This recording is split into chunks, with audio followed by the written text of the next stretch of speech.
Super bro, ಚೆನ್ನಾಗಿದೆ movie ಎಲ್ಲ. ಟ್ಯಾಕಿಸಿ ಬಂದು ನೋಡಿ. ಹಂಗೆ 11ನೇ ತಾರೀಕು ಡೆವಿಲ್ ಮೂವಿ ರಿಲೀಸ್ ಆಗ್ತಿದೆ, ಎಲ್ಲರೂ ಬಂದು ಆರೈಸಿ.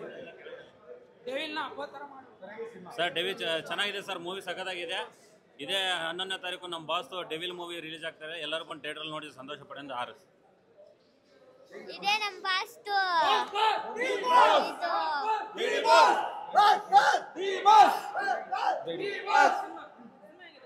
ಚೆನ್ನಾಗಿ ಸೂಪರ್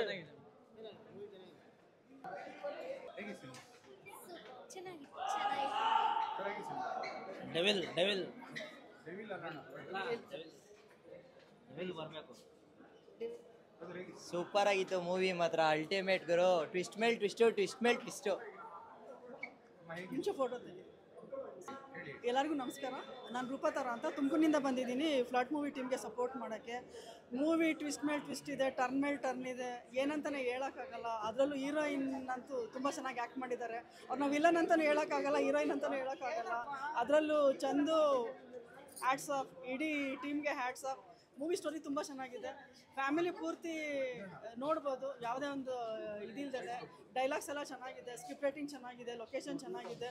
ದಯವಿಟ್ಟು ಎಲ್ಲರೂ ಕನ್ನಡ ಚಿತ್ರನ ನೋಡಿ, ಕನ್ನಡ ಚಿತ್ರಕ್ಕೆ ಸಪೋರ್ಟ್ ಮಾಡಿ, ಎಲ್ಲರೂ ಕನ್ನಡ ಚಿತ್ರರಂಗನ ಬೆಳೆಸಿ. Thanks to all. ತುಂಬ ಚೆನ್ನಾಗಿದೆ ಸರ್, ತುಂಬ ಖುಷಿ ಆಯ್ತು. ತುಂಬ ಖುಷಿ ಆಯಿತು, ಆಕ್ಟಿಂಗ್ ಎಲ್ಲ ಚೆನ್ನಾಗಿದೆ. ನೋಡ್ಬಿಟ್ಟು ತುಂಬ ಖುಷಿ ಆಯಿತು. ಚೆನ್ನಾಗಿದೆ ಮೂವಿ ಮಾತ್ರ, ನೋಡ್ಬೋದು. ಚೆನ್ನಾಗಿದೆ, ಫುಲ್ ಕಾಮಿಡಿ, ಎಂಟರ್ಟೈನ್ಮೆಂಟ್ ಅಂದ್ರೆ ಫುಲ್ ಚಿಂದಿ. ಮೂವಿ ಚೆನ್ನಾಗಿದೆ, ಎಲ್ಲರೂ ಲಾಸ್ಟ್ವರೆಗೂ ಕುತ್ಕೊಂಡು ನೋಡಿ, ಲಾಸ್ಟ್ವರೆಗೂ ಎಂಟರ್ಟೈನ್ಮೆಂಟ್ ಚೆನ್ನಾಗಿದೆ.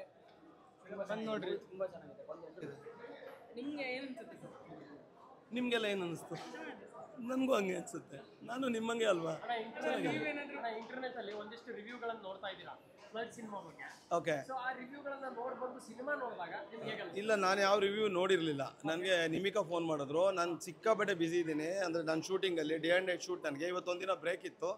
ಸರಿ, ನಿಮಿಕಾ ಅವ್ರದ್ದು ನಾನು ಒಟ್ಟಿಗೆ ವರ್ಕ್ ಮಾಡಿದ್ವಿ. ಅವ್ರ ಹೀರೋಯಿನು ನಾನು ವಿಲನ್ ಆಗಿ ಫೀನಿಕ್ಸಲ್ಲಿ. ಅವ್ರು ಬನ್ನಿ ಅಂದರು, ಬಂದೆ. ಬ್ಯೂಟಿಫುಲ್ ಸಬ್ಜೆಕ್ಟು, ಎಕ್ಸ್ಟ್ರಾಡಿನರಿ ಆಗಿದೆ. ಈಗ ನಿಮಗೂ ಅನಿಸಿರುತ್ತಲ್ವ, ಮೇ ಬಿ ಈಗ ನಿಮ್ಗೆ ಏನು ಅನಿಸಿದೆ ಅದೇ ಥರದೇ ಅನಿಸಿದೆ. ಖಂಡಿತ ಚೆನ್ನಾಗಿದೆ, ತುಂಬ ಚೆನ್ನಾಗಿದೆ. ಡೈರೆಕ್ಷನ್ ಬಗ್ಗೆ ಏನು ಹೇಳ್ತೀರಾ? ಸಿಕ್ಕಾಪಟ್ಟೆ ಚೆನ್ನಾಗಿದೆ. ಫಸ್ಟ್ ಟೈಮ್ ಅನ್ಸೋದೇ ಇಲ್ಲ ಆ ಸ್ಕ್ರೀನ್ ಪ್ಲೇ ಇದನ್ನೆಲ್ಲ ನೋಡಿದಾಗ. ಆಮೇಲೆ ಡೈಲಾಗ್ಸ್ಗಳು ಎಲ್ಲ ಸಿಕ್ಕಾಪಟ್ಟೆ ಚೆನ್ನಾಗಿದೆ. ಅದನ್ನು ಯಾರು ಡೈಲಾಗ್ಸ್ ಅನ್ಕೋತಿದ್ದೆ, ಎಂಡ್ ಕಾರ್ಡಲ್ಲಿ ಬಂತು ಡೈಲಾಗ್ಸ್ ಕೂಡ ಚಂದನ್ ಸರೇ ಮಾಡಿದ್ದಾರೆ ಅಂತ. ಸಿಕ್ಕಾಪಟ್ಟೆ ಚೆನ್ನಾಗಿದೆ. ಮ್ಯಾಮು ಇವರು ನಿಮಿಕಾ ಅವರು ನನಗೊಂದಷ್ಟು ಸತಿ ಹ್ಯಾಮಿ ಜಾಕ್ಸನ್ ಥರ ಕಂಡ್ರು. ಚಂದನ್ ಅವರು ತುಂಬ ಚೆನ್ನಾಗಿ ಮಾಡಿದ್ದಾರೆ, ಬ್ಯೂಟಿಫುಲ್ ಸಬ್ಜೆಕ್ಟು. ಆಮೇಲೆ ನನಗೆ ಗಿರಿಯಣ್ಣಂದು ಸಿಕ್ಕಾಪಟ್ಟೆ ಇಷ್ಟ ಆಯಿತು. ಗಿರಿಯಣ್ಣಂದು ಆಗ್ಬೋದು, ರಘುವಣ್ಣಂದು ಆಗ್ಬೋದು, ಸಾಧು ಸರ್ದೆಲ್ಲ ತುಂಬ ಚೆನ್ನಾಗಿದೆ, ಸಖತ್ತಾಗಿದೆ.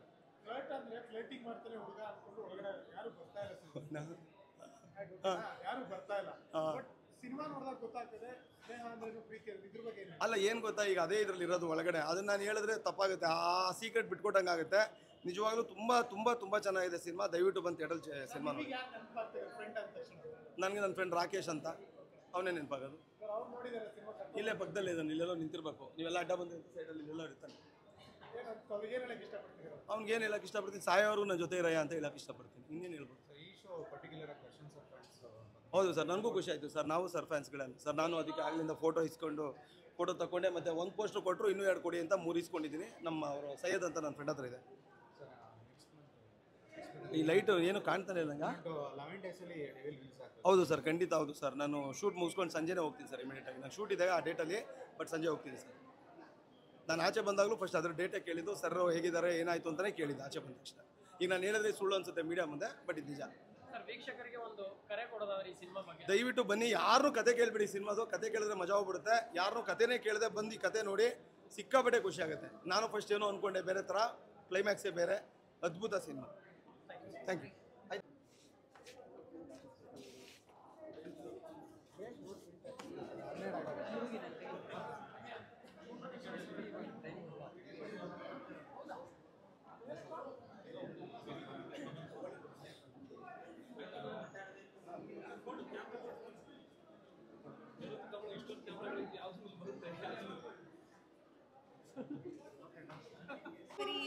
ಡೈರೆಕ್ಟರ್ ಚಂದ್ರಮೌಳಿ ಅವರು ಸೀರಿಯಸ್ಲಿ ನಾನು ತುಂಬ ಒಂದು ಒಳ್ಳೆ ಸಿನಿಮಾ ನೋಡಿದೆ. ಆ್ಯಕ್ಚುಲಿ ಸ್ಟಾರ್ಟಿಂಗು ಏನೋ ಹೇಳ್ತಾ ಇದ್ದಾರೆ, ಏನೋ ಫ್ಲರ್ಟ್ ಅಂತ ಇದಾರಲ್ಲ, ಏನಿದೆ ಸ್ಪೆಷಲ್ ಏನಿದೆ ಅಂತ ಅಂದ್ಕೊಂಡೆ. ಆನೆಸ್ಟಾಗಿ ಹೇಳ್ಬೇಕಂದ್ರೆ ಸೆಕೆಂಡ್ ಹಾಫಿಂದ ನನಗೆ ತುಂಬಾ ಇಷ್ಟ ಆಯಿತು. ಮತ್ತು ಟ್ವಿಸ್ಟ್ಗಳಂತೂ ತುಂಬ ಎಕ್ಸ್ಟ್ರಾಡಿನರಿ. ಉಪೇಂದ್ರ ಅವರ ಆ ಸಿನಿಮಾಗಳಲ್ಲಿ ನೋಡಿರುವಂಥ ಟ್ವಿಸ್ಟ್ಗಳು ಆ ಥರ ತುಂಬ ಕ್ರೇಜಿ ಆಗಿತ್ತು. ಮತ್ತು ನಿಮಿಕಾ ಅವರ ಕ್ಯಾರೆಕ್ಟರ್ ತುಂಬ ಚೆನ್ನಾಗಿದೆ. ಓವರಾಲ್ ಆಗಿ ತುಂಬ ಇಷ್ಟ ಆಯಿತು. ಸಾಧು ಕೋಕಿಲ ಸರ್ ಕಾಮಿಡಿ ಆಗಿರ್ಬೋದು, ಮತ್ತು ಎಲ್ಲ ಕ್ಯಾರೆಕ್ಟರ್ಗಳದ್ದು ಪ್ರತಿಯೊಂದು ಕ್ಯಾರೆಕ್ಟರ್ನು ಕ್ಲೈಮ್ಯಾಕ್ಸಲ್ಲಿ ನೋಡಿದ್ರೆ ತುಂಬಾ ಕ್ರೇಜಿ ಆಗಿತ್ತು. ತುಂಬ ಇಷ್ಟ ಆಯಿತು. ಆಲ್ ದ ಬೆಸ್ಟ್, ಎಲ್ಲರಿಗೂ ಒಳ್ಳೆಯದಾಗಲಿ. ಇದು ನನಗೆ ತುಂಬ ಸ್ಪೆಷಲ್ ಫೀಲಿಂಗ್. ನನಗೆ ಪ್ರತಿ ಸಲ ನಾನು ಎಲ್ಲಿ ಹೋದ್ರೂ ನನಗೆ ಸಿಗೋರು ಡಿ ಬಾಸ್ ಫ್ಯಾನ್ಸ್. ಸೊ ಅಂಥ ಒಂದು ಸ್ಪೆಷಲ್ ಫೀಲಿಂಗ್ ಪ್ರಾಬಬ್ಲಿ ನನಗೆ ಪುಷ್ಪವತಿ ಆದಮೇಲೆ ಸಿಕ್ಕಿರೋದು. ಸೊ ಪುಷ್ಪವತಿ ರಿಲೀಸ್ ಆದಮೇಲೆ ಇದು ರಿಲೀಸ್ ಆಗಿರೋ ನನ್ನ ಮೊದಲನೆಯ ಮೂವಿ. ಸೊ ನಾನು ಹೀಗೆ ಹೇಳಿದೆ ಇವ್ರಿಗೆ, ಯಾರಾದ್ರೂ ಇದ್ದರೆ if they want to watch, ನಾನು ಸ್ಪೆಷಲಾಗಿ ಡಿ ಬಾಸ್ ಫ್ಯಾನ್ಸ್ಗೆ ಒಂದು ಶೋ ಆರ್ಗನೈಸ್ ಮಾಡಬೇಕಂತ. ಯಾಕೆಂದರೆ ಎಲ್ಲಿ ಹೋದ್ರೂ ಪುಷ್ಪವತಿ ಅಂತ ನನಗೆ ಪ್ರೀತಿ ಕೊಡೋರು ಇವರೇ. ಸೊ ಎಸ್, ಅದಕ್ಕಾಗಿ ಇವರು ಎಲ್ಲ ಆರ್ಗನೈಸ್ ಮಾಡಿ ಆ್ಯಂಡ್ ಎಲ್ಲ ಬಂದು ತುಂಬ ಎಂಜಾಯ್ ಮಾಡಿದರು. ತುಂಬ ಖುಷಿ ಆಗ್ತಾ ಇದೆ. ಇದು ಒಂದು ವೆರಿ ಇಮೋಷ್ನಲ್ ಮೂಮೆಂಟ್ ನನಗೆ, ಇಂಥ ಒಂದು ಸಪೋರ್ಟ್ ಸಿಗೋದು. ಇನ್ನು ನನಗೆ ಈ ಮೂವಿ ನೋಡಲಿಕ್ಕೆ ಡಿ ಬಾಸ್ ಫ್ಯಾನ್ಸ್ ಜೊತೆ ಫೀನಿಕ್ಸ್ ತಂಡ ಬಂದಿತ್ತು. ಓಂ ಪ್ರಕಾಶ್ ಸರ್ ಅವರು ಬಂದಿದ್ದರು, ಸುದಿ ಅವರು ಬಂದಿದ್ದರು, ಕಾಕ್ರೋಚ್ ಸುದಿ ಅವರು ಬಂದಿದ್ದರು, ಅನೂಪ್ ಸೀನಿನ್ ಸರ್ ಅವರು ಬಂದಿದ್ದರು ಮ್ಯೂಸಿಕ್ ಡೈರೆಕ್ಟರ್. ಹಾಗೆ ನಮ್ಮ ವೈಲ್ಡ್ ಟೈಗರ್ ಸಫಾರಿ ಟೀಮ್ ಬಂದಿತ್ತು, ಡೈರೆಕ್ಷನ್ ಡಿಪಾರ್ಟ್ಮೆಂಟ್ ಚಂದ್ರಮೌಳಿ ಅವರು ಮತ್ತು ಅವರ ಎಂಟೈರ್ ಟೀಮ್ ಬಂದಿದ್ದರು. ಡೆಫಿನೆಟ್ಲಿ ಈ ಒಂದು ಸಪೋರ್ಟ್ ನನಗೆ ತುಂಬ ಥ್ಯಾಂಕ್ ಯು ಇದಕ್ಕೆ.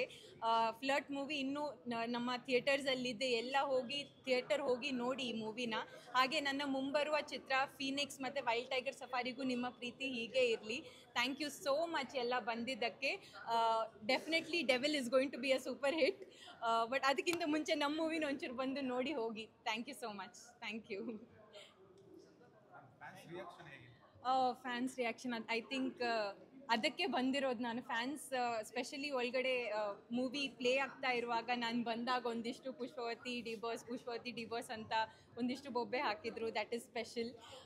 ನಾನು ಬಂದಾಗ ಇಂಟ್ರೊಡಕ್ಷನ್ ಶಾರ್ಟಲ್ಲೂ ಇಟ್ ವಾಸ್ ರಿಯಲಿ ಮೆಮೊರೇಬಲ್ ನನಗೆ. ಇನ್ನು ಮೂವಿ ಆದಮೇಲೆ ಆ ಒಂದು ಸ್ವಲ್ಪ ವಿಲನಿಶ್ ಎಂಡ್ ಇತ್ತು ನಂದು, ಸ್ವಲ್ಪ ಡಿಫ್ರೆಂಟ್ ಎಂಡಿಂಗ್, ಸ್ವಲ್ಪ ನೆಗೆಟಿವ್ ಶೇಡಲ್ಲಿ ಎಂಡ್ ಆಯಿತು. And everybody is liking it. ಏನು ಮೇಡಮ್ ಹೀಗೆ ಮಾಡಿಬಿಟ್ಟಿದ್ದೀರಾ ಅಂತ. So I am really happy. ಅವರ ರಿಯಾಕ್ಷನ್ ಕೂಡ ನಾನು ನೋಡಬೇಕು ಹೇಗಾಗುತ್ತೆ ಅಂತ. ಹೇಗೆ ಅನಿಸ್ತು ನಿಮಗೆಲ್ಲ? ಚೆನ್ನಾಗಿ ಅನ್ನಿಸ್ತು. All good. Thank you so much. Yes, ಇವತ್ತೇನು ಫ್ಲಡ್ ಸಿನಿಮಾ ಏನಕ್ಕೆ ಎಸ್ಪೆಷಲಿ ನಮಗೆ ಸ್ಪೆಷಲ್ ಏನಕ್ಕೆ ಅಂತಂದರೆ, ಮೇಡಮ್ ಯಾವಾಗಲೂ ಹೇಳ್ತಾ ಇರ್ತಾರೆ, ಅದು ಸಿನಿಮಾ ನಾನು ಲೀಡಾಗಿ ಮಾಡಿದ್ರೂ ಸಿಗ್ದಿರೋಷ್ಟು ಪ್ರೀತಿನ ಒಂದು ಸಾಂಗ್ ಮಾಡಿದ್ದಕ್ಕೆ ನಮ್ಮ ದರ್ಶನ್ ಸರ್ ಜೊತೆ ಸಿಕ್ಕಿದೆ ಅಂದ್ಬಿಟ್ಟು. ನಮ್ಮ intentions, Darshan sir fans intention ಏನಿರುತ್ತೆ ಅಂತಂದರೆ, ಬಿಕಾಸ್ ನಮಗೆ ನಮ್ಮ ಬಾಸ್ ಜೊತೆ ಯಾರೇನೇ ಪ್ರೀತಿಯಿಂದ ನಡ್ಕೊಳ್ಳೋರ್ಗಿರ್ಬೋದು ಅಥವಾ ಒಳ್ಳೆ ಕಲಾವಿದರಿಗೆ ಒಳ್ಳೆ ಸಿನಿಮಾಗಳಿಗೆ, ನಮ್ಮ ಬಾಸ್ ಅವತ್ತು ಹೇಳಿರೋದು ಅಷ್ಟೇ, ಇವತ್ತು ಹೇಳಿರೋದು ಅಷ್ಟೇ. ಆಚೆದು ಬಿಟ್ಬಿಡೋಣ, ಫಸ್ಟ್ ಸಿನಿಮಾ ಚೆನ್ನಾಗಿದೆ, ತುಂಬ ಚೆನ್ನಾಗಿ ಬಂದಿದೆ. ಫ್ರೆಂಡ್ಶಿಪ್ ಬಗ್ಗೆ, ಜೊತೆಗೆ ಲವ್ ಬಗ್ಗೆ, ಜೊತೆಗೆ ಇವತ್ತಿನ ಸಿಚುವೇಶನ್ಸ್, ಇವತ್ತು ಪ್ರೆಸೆಂಟ್ ಏನೆಲ್ಲ ಲವ್ ಫೇಲ್ಯೂರ್ ಆಗುತ್ತೆ, ಏನಕ್ಕೆ ಲವ್ ಫೇಲ್ಯೂರ್ ಆಗುತ್ತೆ, ಫ್ಯಾಮಿಲೀಸಲ್ಲಿ ಯಾವ ಥರ ಚೇಂಜಸ್ ಇರುತ್ತೆ, ಮತ್ತು ಫ್ರೆಂಡ್ಗೋಸ್ಕರ ಏನೇನು ಬೇಕಾದ್ರೂ ಮಾಡ್ತಾರೆ ಅನ್ನೋ ಥರದ್ದು ಒಂದು ಒಳ್ಳೆ ಮೆಸೇಜ್ ಇರುವಂಥ ಸಿನಿಮಾ. ಎಸ್ಪೆಷಲಿ ನಾವು ಮೇಡಮ್ನ ಒಂದು 2-3 ಸಿನಿಮಾ ಡಾರ್ಲಿಂಗ್ ಕೃಷ್ಣ ಸರ್ ಜೊತೆ ನೋಡಿದ್ವಿ. ಅದಾದಮೇಲೆ ಪುಷ್ಪವತಿಲಿ ಜಸ್ಟ್ ಒಂದು ಸಾಂಗಲ್ಲಿ ಅಷ್ಟೇ ನೋಡೋಕ್ಕೊಂದು ನಮ್ಗೆ ಅಷ್ಟಕ್ಕೆ ಮಾತ್ರ ಆಯಿತು. ಅದಾದಮೇಲೆ ನಮಗೊಂದು ಎಕ್ಸ್ಪೆಕ್ಟೇಷನ್ ಇದೆ, ಆದಷ್ಟು ಬೇಗ ಬಾಸ್ ಜೊತೆ ಸ್ಕ್ರೀನ್ನ ಫುಲ್ಲಾಗಿ ಶೇರ್ ಮಾಡಲಿ ಅಂದ್ಬಿಟ್ಟು. ಜೊತೆಗೆ ನಾನು ಎಲ್ಲ ಕಲಾವಿದರು ತುಂಬ ಅಚ್ಚುಕಟ್ಟಾಗಿ ಪರ್ಫಾರ್ಮ್ ಮಾಡಿದ್ದಾರೆ. ರಂಗಾಯಣ ರಘು ಸರ್ ಇರ್ಬೋದು, ಎಸ್ಪೆಷಲಿ ಆಮೇಲೆ ಚಂದನ್ ಅವರು ಹೀರೋ ಇರ್ಬೋದು, ಆಮೇಲೆ ಸುದೀಪ್ ಸರ್ದು ಎಸ್ಪೆಷಲಿ ಫ್ರೆಂಡ್ಶಿಪ್ ಬಗ್ಗೆ ಸಾಂಗ್ ಇದೆ. ಸೊ ಇವತ್ತಿನ ಸಿಚುವೇಶನ್ ಏನೇ ಇದ್ರು ಅವತ್ತು ಒನ್ಸ್ ಅಪಾನ್ ಎ ಟೈಮಲ್ಲಿ ಮತ್ತು ವಿಷ್ಣುವರ್ಧನ್ ಸರ್ ಮತ್ತು ಅಂಬರೀಶ್ ಸರ್ ಬಿಟ್ಟರೆ ಸುದೀಪ್ ಸರ್ ಮತ್ತು ದರ್ಶನ್ ಸರ್ ನಮ್ಮ ಬಾಸ್ ಆ ಫ್ರೆಂಡ್ಶಿಪ್ಗೆ ಒಂದು ಮಾದರಿ ಆಗಿದ್ರು. ಅದು ಪರ್ಸ್ನಲ್ ಏನೇ ಇದ್ರು ಯಾವ ಒಂದಲ್ಲ ಒಂದಿನ ಕೆಟ್ಟ ಮನುಷ್ಯನಿಗೆ ಸಾವೇ ಬರುತ್ತೆ ಅಂದಮೇಲೆ ಕೆಟ್ಟ ದಿನಗಳು ಜಾಸ್ತಿ ಇವತ್ತಿರಲ್ಲ, ಅದು ಬದಲಾಗಿ ಒಂದು ಒಳ್ಳೆ ದಿನಗಳು ಬಂದೇ ಬರುತ್ತೆ. ಸೊ ಫ್ಲಡ್ ಸಿನಿಮಾ ಬಗ್ಗೆ ಹೇಳಬೇಕು ಅಂತಂದರೆ, ಬಿಕಾಸ್ ಇವತ್ತಿನ ಜನ್ರೇಷನ್ಗೆ ಏನು ಬೇಕು ಅದನ್ನು ಅಚ್ಚುಕಟ್ಟಾಗಿ ಮಾಡಿದ್ದಾರೆ. ಜೊತೆಗೆ ಚಂದನ್ ಅವರು ಡೈರೆಕ್ಷನ್ ವಿತ್ ಆಕ್ಟಿಂಗ್ ಅಲ್ಲ ಮೇಡಮ್. ಸೊ ಆ ಒಂದು ಎಫರ್ಟ್ ಕಾಣುತ್ತೆ. ನಾವೇನೇ ಹೇಳೋಕ್ಕೆ ಇಷ್ಟಪಡ್ತೀವಿ ಅಂದರೆ, ಇವಾಗ ಬೇರೆಯವ್ರು ಯಾರ್ಯಾರೋ ಬಂದು ಏನೇನೋ ಮಾಡ್ತಾ ಇರೋದಕ್ಕಿಂತ ಬಿಫೋರು ನಮ್ಮ ಕನ್ನಡಿಗರು ನಮ್ಮ ಕನ್ನಡ ಸಿನಿಮಾನ ಉಳಿಸ್ಕೋಬೇಕು. ನಮ್ಮವ್ರನ್ನ ಫಸ್ಟ್ ನಾವು ಉಳಿಸ್ಕೊಳ್ಳೋಣ. ಇವಾಗ ಕನ್ನಡ ಇಂಡಸ್ಟ್ರಿಲಿ Darshan sir, Sudeep sir, Yash sir ಮತ್ತು ಇನ್ನೊಂದು 4-5 ಜನ ಹೀರೋಗಳು. ಅದಾದಮೇಲೆ ನೆಕ್ಸ್ಟ್ ಯಾರು ಆ ಪೀಳಿಗೆನ ಉಳಿಸ್ಕೊಂಡು ಹೋಗುವಂಥವ್ರು, ಕನ್ನಡ ಇಂಡಸ್ಟ್ರಿನ ನೆಕ್ಸ್ಟು ಅದು ಜೋಪಾನವಾಗಿ ಕಾಪಾಡುವಂಥ ಹೀರೋಗಳು ಯಾರು, ವಿತ್ ಡೈರೆಕ್ಷನ್ ಮಾಡಿಕೊಂಡು ಅವರೇನು ಇಷ್ಟು ಎಫರ್ಟ್ ಹಾಕಿ ಅಷ್ಟು ಅಚ್ಚುಕಟ್ಟಾಗಿ ಸಿನಿಮಾ ಏನು ಹೇಳಬೇಕು ಅದನ್ನು ಅಚ್ಚುಕಟ್ಟಾಗಿ ಹೇಳಿದ್ದಾರೆ. ನಾನು ಕೇಳ್ಕೊಳ್ಳೋದು ಇಷ್ಟೇ, ಒಳ್ಳೆ ಸಿನಿಮಾಗಳಿಗೆ ಎಲ್ಲರೂ ಸಪೋರ್ಟ್ ಮಾಡೋಣ, ಒಳ್ಳೆ ಸಿನಿಮಾಗಳನ್ನ ಗೆಲ್ಲಿಸ್ಕೊಳ್ಳೋಣ. ಇವಾಗ ಸಿನಿಮಾನ ಫಸ್ಟ್ ನೋಡಿ, ನಿಮಗೆ ಚೆನ್ನಾಗಿದೆ ಅಂತ ಅನಿಸಿದ್ರೆ ಇನ್ನೂ ಇಬ್ಬರಿಗೆ ಹೇಳಿ. ಎಸ್ಪೆಷಲಿ ನಮಗೆ ಮೇಡಮ್ ಇದ್ದಾರೆ ಅಂತ ನಾವು 100ಗೆ 99% ಮೇಡಮ್ ಇದ್ದಾರೆ ಅಂತ, ಇನ್ನು 1% ಮೇಡಮ್ಗೋಸ್ಕರನೇ ಸಿನಿಮಾಗೆ ಬಂದಿರೋದು ನಾವು ಎಕ್ಸ್ಪೆಷಲಿ ಹೇಳ್ಬೇಕು. ಇವಾಗ ಬಂದು ನೋಡಿದ್ಮೇಲೆ ನಾವು ಆಕ್ಚುಲಿ ಫಸ್ಟ್ ಡೇ ಫಸ್ಟ್ ಶೋನೇ ನೋಡಿದ್ವಿ. ಬಂದು ನೋಡಿದ್ಮೇಲೆ 4 ಜನಕ್ಕೆ ಹೇಳೋ ಥರ ಇದೆ ಸಿನಿಮಾ. ಇವಾಗ ಏನೋ ಮೇಡಮ್ಗೋಸ್ಕರ ಬಂದಿದ್ವಿ ಅನ್ನೋ ಥರ ಮಾತ್ರ ಇಲ್ಲ. 4 ಜನ ಬಂದು ಇನ್ನೂ ಅಚ್ಚುಕಟ್ಟಾಗಿ ಸಿನಿಮಾ ನೋಡ್ಬೋದು, ಫ್ಯಾಮಿಲಿ ಜೊತೆ ಕೂತ್ಕೊಂಡು ನೋಡ್ಬೋದು, ಫ್ರೆಂಡ್ಸ್ ಜೊತೆ ಕೂತ್ಕೊಂಡು ನೋಡ್ಬೋದು. ತುಂಬ ಫನ್ನಿ ಆಗಿದೆ ಮತ್ತು ಒಂದು ಜೀವನಕ್ಕೆ ಅರ್ಥ ಕೊಡೋ ಥರ ಇದೆ ಲೈಫಲ್ಲಿ. ಸೊ ಎಲ್ಲರೂ ಬಂದು ಈ ಥರ ಸಿನಿಮಾನ ನೋಡಿ, ಎಕ್ಸ್ಪೆಷಲಿ ಅದೆಲ್ಲ ಆದಮೇಲೆ ನನ್ನ ದೇವ್ರ ಸಿನಿಮಾ ಡೆವಿಲ್ ಡಿಸೆಂಬರ್ 11th ಬರ್ತಾ ಇದೆ. ಅಂದರೆ 12th ಅನೌನ್ಸ್ ಆಗಿತ್ತು, 11th ಬರ್ತಾ ಇದೆ. ಸೊ ಎಲ್ಲ ಡಿ ಬಾಸ್ ಸೆಲೆಬ್ರಿಟೀಸ್ಗಳಿಗೆ ಎಲ್ಲ ಥಿಯೇಟರ್ಗಳ ಕಡೆ ಆಲ್ರೆಡಿ ಅತ್ತಿಬೆಲ್ ಇರ್ಬೋದು, ಸಿದ್ದೇಶ್ವರ ಥಿಯೇಟರ್ ಇರ್ಬೋದು, ಜೊತೆಗೆ ಪ್ರಸನ್ನದಲ್ಲೂ ಎಲ್ಲ ಕಡೆ ಸೆಲೆಬ್ರೇಷನ್ ತುಂಬ ಗ್ರ್ಯಾಂಡಾಗಿ ತುಂಬ ಅಚ್ಚುಕಟ್ಟಾಗಿ ಮಾಡಬೇಕು ಅಂತ ಅಂದ್ಕೊಂಡಿದ್ದೀವಿ. ನಾರ್ಮಲಾಗಿ ನಾನು ಎಲ್ಲ ಕಡೆ ಹೇಳಿದ್ದೆ, ಪ್ರೆಸೆಂಟ್ ಸಿಚುವೇಷನಲ್ಲಿ ಇವತ್ತಿನ ಜನ್ರೇಷನ್ಗೆ ನಮಗೆ ಎಲ್ಲ ಕಡೆ ಲೋನ್ ಸಿಗಬೇಕು ಅಂದರೆ ಸಿವಿಲ್ ಚೆನ್ನಾಗಿರಬೇಕು, ಮತ್ತೆ ಥಿಯೇಟರ್ ಹತ್ರ ಇನ್ನೊಂದು ಲೆವೆಲಿಗೆ ಕ್ರೌಡ್ ನೋಡಬೇಕು ಅಂದರೆ ಡೆವಿಲೇ ಬರಬೇಕು. ಸೊ ಈ ಥರ ಇರೋದ್ರಿಂದ ಥಿಯೇಟರ್ ಹತ್ರ ಯಾರು ಗಲಾಟೆಗಳು ಮಾಡ್ಕೋಬೇಡಿ. ಫಸ್ಟ್ ಒನ್ ಬಂದ್ಬಿಟ್ಟು ಥಿಯೇಟರ್ ಹತ್ರ ಯಾರು ಗಲಾಟೆಗಳು ಮಾಡ್ಕೋಬೇಡಿ. ಇದಕ್ಕೆ ಊಹಾಪೋಹಗಳಿಗೆ ಮತ್ತು ಕೆಲವೊಂದು ವಿಚಾರಗಳಿಗೆ ನೆಗೆಟಿವ್ ಆಗಿ ಬೇಕು ಅಂತಾನೆ ಟಾರ್ಗೆಟ್ ಮಾಡ್ತಾ ಇದ್ದಾರೆ. ಅದೆಲ್ಲರಿಗೂ ಗೊತ್ತು ಕೂಡ. ದಯವಿಟ್ಟು ಯಾರು ಗಲಾಟೆಗಳು ಮಾಡ್ಕೊಳ್ದೆ ಮತ್ತು ಆ ಸಿಚುವೇಶನ್ನ ಏನೇ ಇದ್ರು ಪ್ಲಸ್ ಆರ್ ಮೈನಸ್ ಆ ಅದೆಲ್ಲನ ನಿಭಾಯಿಸಿದ ಸಿನಿಮಾನ ಅಚ್ಚುಕಟ್ಟಾಗಿ ಸಿನಿಮಾ ಮಾತ್ರ ನೋಡೋಣ. ಸಿನಿಮಾನ ಎಷ್ಟು ಅಚ್ಚುಕಟ್ಟಾಗಿ ಬೇಕು ಅಷ್ಟು ಸಿನಿಮಾನ ಗೆಲ್ಲಿಸ್ಕೊಳ್ಳೋಣ. ಮತ್ತು ಇನ್ನೊಂದು ಏನಂದರೆ ಎಲ್ಲ ಹೀರೋಗಳ ಸಿನಿಮಾ ಇವಾಗ ಎಕ್ಸ್ಪೆಷಲಿ ನಿಮಿಕಾ ಮೇಡಮ್ ಮಾಡಿದ್ದಾರೆ, ಅವ್ರ ಸಿನಿಮಾನ ನಾವು ಗೆಲ್ಲಿಸ್ಕೋಬೇಕು, ನಮ್ಮ ಅಭಿಮಾನದ ಪ್ರಶ್ನೆ. ಬಟ್ ಡಿ ಬಾಸ್ದು ಡೆವಿಲ್ ಸಿನಿಮಾ ಪ್ರತಿಯೊಬ್ಬ ಕನ್ನಡಿಗನ ಸ್ವಾಭಿಮಾನದ ಪ್ರಶ್ನೆ. ದಯವಿಟ್ಟು ಒಬ್ಬ ಕಲಾವಿದನ ಸಾಯಕ್ಕೆ ಬಿಡಬಾರ್ದು. ಕಲಾವಿದ ಇವತ್ತು ಕಷ್ಟದಲ್ಲಿ ಇರ್ಬೋದು, ಪರ್ಸ್ನಲಿ ಏನೇ ಇರಲಿ, ನಿಜ ಹೇಳಬೇಕು ಅಂದರೆ ಪ್ರತಿಯೊಬ್ಬ ಮನುಷ್ಯನ ಒಳಗಡೆ ಒಬ್ಬ ಕೆಟ್ಟವನು ಇದ್ದೇ ಇರ್ತಾನೆ, ಒಳ್ಳೆಯವನು ಇದ್ದೇ ಇರ್ತಾನೆ. ಅವ್ರು ಪರ್ಸ್ನಲ್ ಬೇಡ, ಪ್ರೊಫೆಷನಲಿ ಕನ್ನಡಕ್ಕೋಸ್ಕರ ನಿಂತ್ಕೊಂಡಿದ್ದಾರೆ, ಕನ್ನಡ ಸಿನಿಮಾಗಳಿಗೋಸ್ಕರ ನಿಂತ್ಕೊಂಡಿದ್ದಾರೆ. ಡೆಫಿನೆಟ್ಲಿ ಇವತ್ತೇನಾದರೂ ದರ್ಶನ್ ಸರ್ ಇದ್ದಿದ್ರೆ ಮೇಡಮ್ಗೆ ವಿಶ್ ಮಾಡಿರೋರು, ಡೌಟೇ ಬೇಡ. ಯಾಕಂದರೆ ಆ ಬಾಂಡಿಂಗ್ ಹಂಗೆ ಉಳಿಸ್ಕೊಂಡಿದ್ದಾರೆ, ಎಲ್ಲರೂ ಪ್ರೀತಿನೂ ಆ ಥರ ಗಳಿಸ್ಕೊಂಡಿದ್ದಾರೆ. ಪರ್ಸ್ನಲಿ ಏನೇ ಇದ್ರು. ಆಮೇಲೆ ಇನ್ನೊಂದು ಏನಪ್ಪ, ಅದು ಸ್ಟಾರ್ ವಾರು ಸುದೀಪ್ ಸರ್ದು ಸಿನಿಮಾ ಹಿಂದೆ ಹೋಯ್ತು, ಅದು ಆ ಥರ ಪೋಸ್ಟ್ಗಳು ಯಾವುದೇ ಡಿ ಬಾಸ್ ಫ್ಯಾನ್ಸ್ಗಳು ಆಗ್ತಿಲ್ಲ. ಎಲ್ಲರಿಗೂ ಒಂದು ನೆನಪಿರಲಿ, ಯಾರು ಡಿ ಬಾಸ್ ಫ್ಯಾನ್ಸ್ಗಳು ನಾವು ಮೇಲೂ ನೀವು ಕೆಳಗೆ ಅಂತ ಯಾರು ಹೇಳ್ತಿಲ್ಲ. ಒಳ್ಳೆ ಸಿನಿಮಾಗಳಿದೆ 2. ಡೆವಿಲ್ ಫಸ್ಟ್ ಬರ್ತಾ ಇದೆ, ಆಮೇಲೆ ಮಾರ್ಕ್ ಸಿನಿಮಾ ಹಿಂದೆ ಹೋಗಿದೆ ಅಂತ ಏನೋ ಕೇಳ್ತಾ ಇದೀವಿ, ಅದು ಹಿಂದೆ ಹೋಗಿದೆಯಲ್ಲೋ ಗೊತ್ತಿಲ್ಲ. ಬಟ್ ಅದಕ್ಕೆ ಪೋಸ್ಟ್ಗಳು ನೆಗೆಟಿವ್ ನೋಡ್ತಾ ಇದೀವಿ. ಸುದೀಪ್ ಸರ್ ಬಗ್ಗೆ ತುಂಬ ನೆಗೆಟಿವ್ ಪೋಸ್ಟ್ಗಳನ್ನ ಆಗ್ತಾ ಇದ್ದಾರೆ.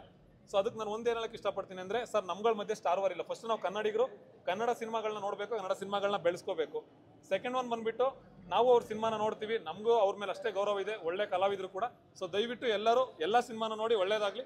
ಡೆವಿಲ್ ಸಿನಿಮಾ 11th ಬರ್ತಾ ಇದೆ, ಎಲ್ಲೂ ಯಾರು ಗಲಾಟೆ ಮಾಡ್ಕೋಬೇಡಿ. ಸರ್ ತುಂಬ ಖುಷಿಯಾಗುತ್ತೆ. ಇದಕ್ಕಿನ್ನ ಫ್ರೆಂಡ್ಶಿಪ್ಗೆ ಇನ್ನೇನು ಬೇಕು ಸರ್? ಚೆನ್ನಾಗಿದ್ದಾಗ ಇವಾಗ ನಾವು ಆಲ್ಮೋಸ್ಟ್ ಇತ್ತೀಚೆಗೆ ನೋಡಿದ್ದೀವಿ, ಅವ್ರದ್ದು ಗಜಪಡೆ ಅಂತ ಇದ್ರು, ಕೆಲವರೆಲ್ಲ ಅವ್ರಗಳದ್ದು ಬೈಟ್ಸ್ ಎಲ್ಲ ತೊಗೊಂಡ್ರು. ಅವ್ರ ಕೈಯಲ್ಲಿ ಪೈನ್ ಇರುತ್ತೆ, ಬಟ್ ಯಾವುದೋ ಒಂದು ಸಿನಿಮಾ ಫಂಕ್ಷನ್ಗೆ ಹೋಗಿರ್ತಾರೆ. ಅವ್ರು ಕೆಲವು ಟೈಮಲ್ಲಿ ತುಂಬ ಟಯರ್ಡ್ ಆಗಿರುತ್ತೆ, ಸಿನಿಮಾ ಫಂಕ್ಷನ್ಗೆ ಹೋಗಿರ್ತಾರೆ. ಇದನ್ನೆಲ್ಲ ದಾಟಿ ಎಷ್ಟೋ ಜನ ಕಲಾವಿದರಿಗೆ ಒಳ್ಳೇದು ಮಾಡಿದ್ರು. ಅದಾದಮೇಲೆ ಇದೇ ಥರ ಸೇಮ್ ಮೈಕ್ಗಳಿರುತ್ತೆ. ನೀವು ಕ್ವಶನ್ ಕೇಳ್ತೀವಿ ದರ್ಶನ್ ಸರ್ ಬಗ್ಗೆ ಅಂತ ತಕ್ಷಣ ಹಿಂಗೆ ನೋಡ್ಬಿಟ್ಟು ಜಸ್ಟ್ ನನಗೇನು ಗೊತ್ತಿಲ್ಲ ಅನ್ನೋ ಥರ ಹೋಗಿದ್ದಾರೆ. ಸರ್ ಒಳ್ಳೇದಾಗಲಿ. ನಮಗೆ ಇವಾಗ ಎಲ್ಲರೂ ಎಲ್ಲ ಕಡೆ ಕೇಳ್ತಿದ್ದಾರೆ, ದರ್ಶನ್ ಸರ್ ಬಗ್ಗೆ ಯಾರು ಬೈಟ್ ಹಾಕ್ತಿಲ್ಲ, ದರ್ಶನ್ ಸರ್ ಬಗ್ಗೆ ಯಾರು ಸಪೋರ್ಟ್ ಮಾಡ್ತಿಲ್ಲ ಅಂತ. ದರ್ಶನ್ ಸರ್ ಸಪೋರ್ಟ್ ಮಾಡಬೇಕೆ ಹೊರತು ಅವ್ರುಗಳು ಯಾರು ಸಪೋರ್ಟ್ ನಮಗೆ ಬೇಡ. ಬಟ್ ಏನಂದರೆ ದೇವರು ಒಂದು ವರ ಕೊಟ್ಟಿದ್ರು ಅವ್ರಿಗೆ, ಸ್ಟಾರ್ಡಮ್ ಅನ್ನೋದಿರ್ಬೋದು, ಒಂದು ಸಪೋರ್ಟ್ ಅನ್ನೋದಿರ್ಬೋದು. ದೇವರು ವರ ಕೊಟ್ಟಾಗ ದೇವರಿಗೆ ವರ ತಿರುಗಿಸ್ಕೊಡೋಷ್ಟು ನಮಗೆ ಆ ಶಕ್ತಿ ಇಲ್ಲ.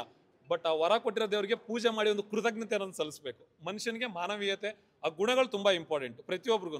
ನಾನು ಏನು ಹೇಳೋಕ್ಕೆ ಇಷ್ಟಪಡ್ತೀನಿ, ನಾವು ಇಂಡಸ್ಟ್ರಿ ಕೆಲಸ ಮಾಡ್ತಿರೋದ್ರಿಂದ ನಮಗೊಂದು ಅರ್ಥ ಆಗಿದೆ, ಯಾರ್ಯಾರು ಯಾವಾಗ ಹೆಂಗೆ ಬದಲಾಗ್ತಾರೆ. ಮನುಷ್ಯ ಅನ್ನೋದು ಹೆಂಗೆ ಅಂದರೆ ಸರ್, ಎತ್ತಾಯಿಲ್ಲ ಅಡಿಬಿಚ್ಚ ಕೆಲಸ ಯಾರು ಮಾಡಬಾರ್ದು. ಚೆನ್ನಾಗಿದ್ದಾಗ ನಮ್ಮ ದೇವರು ಕ್ರಾಂತಿ ಟೈಮಲ್ಲಿ ಎಲ್ಲ ಮೀಡಿಯಾಗಳಲ್ಲಿ ಪ್ರಮೋಷನ್ ಮಾಡ್ತಾ ಇರಲಿಲ್ಲ. ಅವಾಗ ನೀವುಗಳೆಲ್ಲ ಪ್ರಮೋಷನ್ ಮಾಡ್ತಾ ಇದ್ರಿ. ಅವಾಗ ಮೀಡಿಯಾದಲ್ಲಿ ದರ್ಶನ್ ಸರ್ ಹೆಸರನ್ನ ಹೇಳಿದ್ರೆ ಎಷ್ಟೋ ಸ್ಟಾರ್ಗಳು ಹಾಕಲ್ಲ ಅಂದ್ಬಿಟ್ಟು ಯೂಟ್ಯೂಬಲ್ಲಿ ಕೂತ್ಕೊಂಡು ದರ್ಶನ್ ಸರ್ ಹೆಸರು ಹೇಳ್ಬಿಟ್ಟು ಅದನ್ನು ನಾವು ನಮ್ಮ ಸೆಲೆಬ್ರಿಟೀಸ್ ಎಷ್ಟು ಚೆನ್ನಾಗಿದ್ರು ಅಂದ್ರೆ ಅವಾಗ ಸರ್ ನಮ್ಮ ಡಿ ಬಾಸ್ ಫ್ಯಾನ್ಸ್ಗಳು ಅವ್ರು ದರ್ಶನ್ ಸರ್ ಹೆಸರೆತ್ತಿದ್ರೆ ಸಾಕು, ನಮ್ಮ 50 ಲಕ್ಷ ಖರ್ಚು ಮಾಡಿದ್ರು ಆಗದಿರೋಷ್ಟು ಪ್ರಮೋಷನ್ನ ಅವರೊಂದು 5 ನಿಮಿಷ ಮಾತಾಡಿದ್ರೆ ನಾವು ಎಲ್ಲ ಫ್ಯಾನ್ ಪೇಜ್ಗಳಲ್ಲಿ ಪ್ರಮೋಷನ್ ಬಿಟ್ಬಿಡ್ತಾ ಇದ್ವಿ. ಬಟ್ ಇವಾಗ ನಮಗೂ ಬುದ್ಧಿ ಬಂದಿದೆ, ಯಾರ್ಯಾರು ಯಾವಾಗ ಹೆಂಗೆ ಬದಲಾಗ್ತಿದ್ದಾರೆ, ಯಾರು ಟೈಮ್ ಪಾಸ್ಗೆ, ಯಾರು ಟೈಮ್ ನೋಡಿಕೊಂಡು ಟೈಮ್ಗೋಸ್ಕರ ಯಾರ್ಯಾರು ನಮ್ಮ ಬಾಸ್ ಕಾಲಿಡಿದ್ರು, ನಮ್ಮ ಬಾಸ್ ಜೊತೆ ಚೆನ್ನಾಗಿದ್ರು, ನಮ್ಮ ಬಾಸ್ನ ಇವಾಗ ತಿರುಗಿಸಿ ನಾವೇ ಬರ್ತೀವಿ, ನಾವು ಆಪೋಸಿಟ್ ಬರ್ತೀವಿ, ಹಂಗೆ ಹಿಂಗೆ ಏಕವಚನದೆಲ್ಲ ಮಾತಾಡ್ಬಿಟ್ಟಿದ್ದಾರೆ. ಸರ್ ಏನೇ ಇದ್ರು ಅವ್ರ ಪರ್ಸ್ನಲ್ ವಿಚಾರ ಬಿಟ್ಟು ನೋಡಿದ್ರೆ ಕನ್ನಡ ಇಂಡಸ್ಟ್ರಿಗೆ ಕನ್ನಡಕ್ಕೋಸ್ಕರ ದುಡಿತಾರಂತ ಒಬ್ಬ ಕಲಾವಿದ ಅವ್ರು. ಫಸ್ಟ್ ನಾವು ಒಬ್ಬ ಕಲಾವಿದನ ಗೌರವ ಕೊಡೋಣ. ಯಾವುದೇ ಸ್ಟಾರ್ ವಾರ್ ಇಲ್ಲ ಸರ್. ಇವತ್ತು ಕಾಟೇರ 300 ಕೋಟಿ ಏನೋ ಆಲ್ಮೋಸ್ಟ್ ಒಂದು 200 CR ಕಲೆಕ್ಷನ್ ಆಗಿ ಆ ಸೆಲೆಬ್ರೇಷನ್ ಮಾಡಿದ್ವಿ ಅಂದರೆ ದರ್ಶನ್ ಸರ್ ಫ್ಯಾನ್ಸ್ ಮಾತ್ರ ಅಲ್ಲ, ಅಪ್ಪು ಸರ್ ಫ್ಯಾನ್ಸ್ ನೋಡಿದ್ದಾರೆ. ಆಮೇಲೆ ಇನ್ನೊಬ್ಬ ಯಾರೋ ಒಬ್ಬ ಎಲ್ಲೋ ಕೂತ್ಕೊಂಡು ನಾನು ಅಪ್ಪು ಸರ್ ಫ್ಯಾನ್ ಅಂತ ಹೇಳ್ಕೊಂಡು ಅರ್ಧ ಮುಖ ತೋರಿಸ್ಕೊಂಡು ವೀಡಿಯೋ ಮಾಡ್ತಾನೆ. ದಯವಿಟ್ಟು ಡಿ ಬಾಸ್ ಫ್ಯಾನ್ಸ್ಗಳಿಗೆ ಎಲ್ಲರಿಗೂ ನಾನು ಈ ಮೂಲಕ ಕೇಳ್ಕೊಳ್ಳೋದೇನೆಂದರೆ, ಅಂಥ ಕಚಡ ನನ್ನ ಮಕ್ಳಿಗೆ ರಿಯಾಕ್ಷನ್ ಮಾಡಬೇಡಿ. ಅವ್ರು ಯಾರು ಫ್ಯಾನೂ ಆಗಿರಲ್ಲ. ಎಲ್ಲರ ಫ್ಯಾನ್ಸ್ಗಳು ಎಲ್ಲರನ್ನೂ ಇಷ್ಟಪಡ್ತಾರೆ, ಎಲ್ಲರನ್ನೂ ಇಷ್ಟಪಡುವಂಥ ಕೆಲಸ ಎಲ್ಲರೂ ಮಾಡ್ತಾ ಇರ್ತಾರೆ. ನಾನು ಹೇಳೋದೇನು ಅಂತಂದರೆ, ದಯವಿಟ್ಟು ಕನ್ನಡಿಗರು ಸರ್ ನಾವೆಲ್ಲ ಫಸ್ಟ್ ಒಂದು ನಮ್ಮ ಸಿನಿಮಾಗಳನ್ನ ಉಳಿಸ್ಕೊಳ್ಳೋಣ. ಮತ್ತು ಇನ್ನೊಂದು ಎಲ್ಲ ಕೆಲವೊಬ್ರು ಸ್ಟೇಟಸ್ ಹಾಕ್ಬಿಟ್ಟು ಅದು ಇದೆಲ್ಲ ಮಾಡ್ಬಿಟ್ಟು ಟ್ರೋಲ್ ಮಾಡ್ಬೋದು, ನೆಗೆಟಿವ್ ಹಾಕ್ಸ್ಬೋದು ಅಂತ ಅನ್ಕೊಂಡು ಸ್ಟೇಟ್ ಅವ್ರ ಆಪೋಸಿಟ್ ಬಂದ್ರೆ ಅದರಲ್ಲ ಸರ್. ನಾವಿನ್ ಚಿಕ್ಕ ಮಕ್ಳ ಹತ್ರ ಸ್ಟೇಟಸ್ ಹಾಕಿ ಉರಿಸ್ತೀವಿ, ಸ್ಟೇಟಸ್ ಹಾಕಿ ನೆಗೆಟಿವ್ ಮಾಡ್ತೀವಿ. ನಮ್ಮ ಟಾರ್ಗೆಟ್ ಸ್ಟೇಟ್ನೇ ಅಳ್ಳಾಡ್ಸೋ ಲೆವೆಲ್ಗಿದೆ. ಇನ್ನು ಯಾರೋ ಚಿಕ್ಕ ಮಕ್ಳ ಹತ್ರ ಸ್ಟೇಟಸ್ ಅಲ್ಲಿ ನೆಗೆಟಿವ್ ಕಮೆಂಟ್ ಹಾಕ್ತೀವಿ, ಸಾಂಗ್ ಚೆನ್ನಾಗಿಲ್ಲ, ಸಿನಿಮಾ ಸೇಲ್ ಆಗಿಲ್ಲ, ಸ್ಟೇಟ್ಗೆ ಎದ್ರಲ್ಲ ಸ್ಟೇಟಸ್ಗೆ ಎದಿರ್ತೀವ. ಸೊ ನಮ್ಮ ಟಾರ್ಗೆಟ್ ಇರೋದು ಕರ್ನಾಟಕ ಸ್ಟೇಟಲ್ಲಿ ಒಂದು ಹಾವಳಿ ಇದೆ. ಕನ್ನಡ ಕಲಾವಿದರನ್ನ, ಕನ್ನಡ ಸಿನಿಮಾದವ್ರನ್ನ ಎಲ್ಲರನ್ನೂ ಉಳಿಸ್ಕೋಬೇಕು. ಎಲ್ಲ ಸಿನಿಮಾಗಳಿಗೂ ಒಳ್ಳೇದಾಗಲಿ. ಎಲ್ಲರೂ ಡಿ ಬಾಸ್ ಡೆವಿಲ್ ಸಿನಿಮಾ ನೋಡಿ ಯಾರು ಎಲ್ಲೂ ಗಲಾಟೆ ಮಾಡ್ಕೊಬೇಡಿ. Thank you so much.